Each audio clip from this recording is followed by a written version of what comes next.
Coucou! Hello! Stéphane et Magali, initiateurs de vos aventures en famille, provocateurs de relations familiales épanouies et sereines.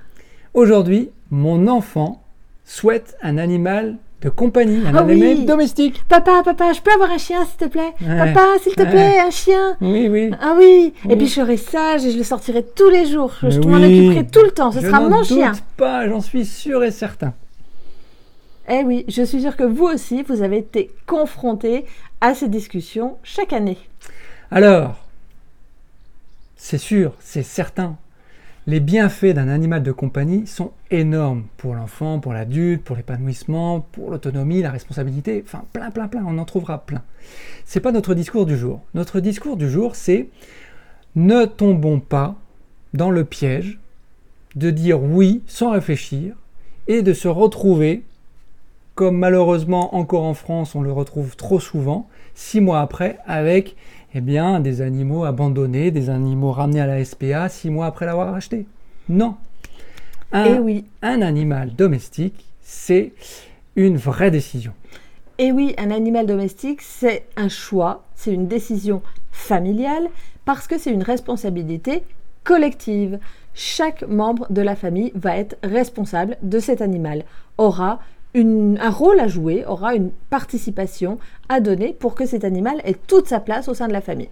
C'est donc pas une décision à prendre à la légère. Et pour ça, on vous invite, comme d'habitude, à une communication en famille, à une réflexion, à vous poser des questions et à vraiment tout mettre sur la table avant de passer à l'action. Et puis, il y a des points de vigilance. Le premier, c'est par exemple les sorties. Qui va s'occuper de sortir le chien? C'est sympa en été quand il fait beau, mais en hiver ou sous la pluie, est-ce que vous êtes toujours prêt à sortir le chien matin et soir, par exemple? Un animal domestique, c'est un budget. Oui, la nourriture, l'entretien, les vaccins, un animal domestique, ça coûte de l'argent. C'est quelque chose à prendre en compte. Et un animal domestique, c'est pas pour 6 mois comme on le disait, c'est pour plusieurs années. Donc là aussi, il faut se projeter. Il faut adapter aussi son besoin à son environnement. Tout à fait. Si on habite en appartement, on ne va pas prendre un Saint-Bernard parce que le Saint-Bernard, il a besoin d'espace. Donc, il faut aussi bien choisir son animal de compagnie.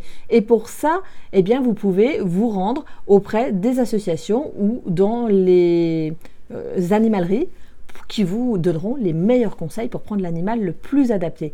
Sans oublier votre train de vie. Si vous n'êtes jamais à la maison, si vous partez souvent en week-end, si vous êtes régulièrement sur des longues périodes absent de chez vous, l'animal, sachez-le, n'aime pas rester tout seul. Non, et puis il y a la phase d'éducation aussi, la phase de je le prends tout petit, il va me faire plein de bêtises partout, etc. Donc voilà, ça c'est vraiment la vigilance qu'on voulait apporter à travers cette vidéo sur les questions à vous poser bien en amont et avant de vraiment céder, si c'est le terme qu'il faut utiliser, mais en tout cas prendre une réflexion mûrement réfléchie, une décision mûrement réfléchie.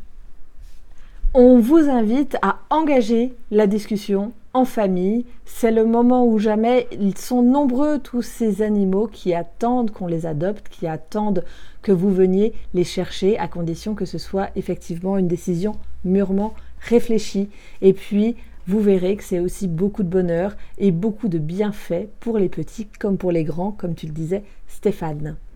Peut-être d'ailleurs que vous avez déjà des animaux de compagnie. Ah ouais, ça, on serait curieux de savoir et n'hésitez pas à nous mettre en commentaire quels sont vos animaux de compagnie. Nous, on a un lapin, il s'appelle Chocolat. Ouais, on pourrait peut-être mettre une photo, tiens, en commentaire. On vous dit à tout bientôt. Vous pouvez vous abonner à la chaîne YouTube et puis n'oubliez pas également le blog aventuresdenotrevie.com pour retrouver tout le contenu, les conseils et coaching. On se retrouve très vite pour de nouvelles aventures. Bye. Ciao.